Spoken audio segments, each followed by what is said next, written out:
shucuubta caalamka qaarkood waxay leeyihiin dabaaldegyo iyo isku soo bax u gaar ah oo aan shucuubta kale ee caalamka aysan la wadaagin.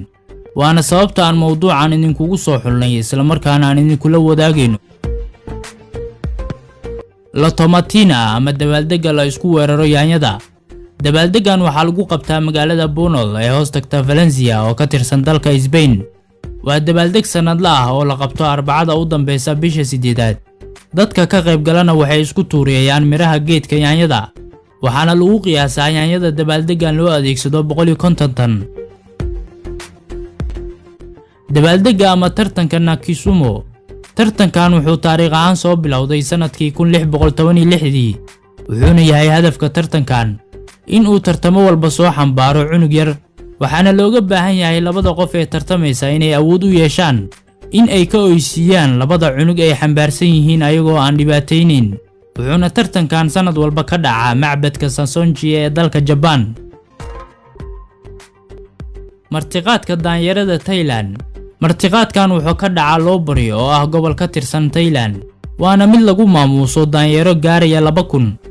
waa mid sanadle ah oo lagu kulmiyo daanyaro aad u badan iyadoo la siiyo qudaarta noocyadeeda kala duwan, waxaana u daawasho tagaan dad aad u badan. ujeedka loo sameeyay arrinkan ayaana ah in lagu dhiirigeliyo sarana loogu qaado dalxiiska.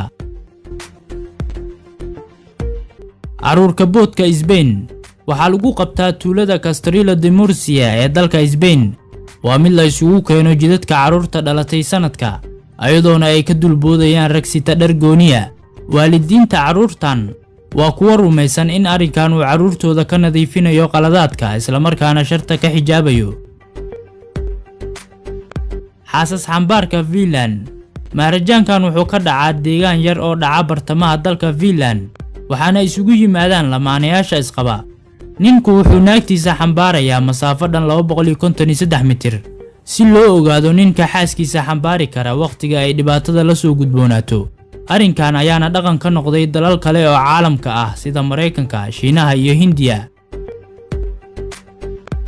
dabaaldega dhoobada.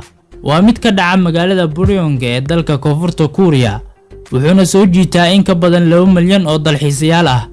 ujeedkiisu wuxuu ahaa in xayisiin loogu sameeyo shirkad waxyaabaha la isku qurxiyo ka soo saarta ciidda macdanta hodanka ku ah, balse 2007 wuxuu isku bedelay maharajaan sanadle ah oo malaayiin qofood soo jiita.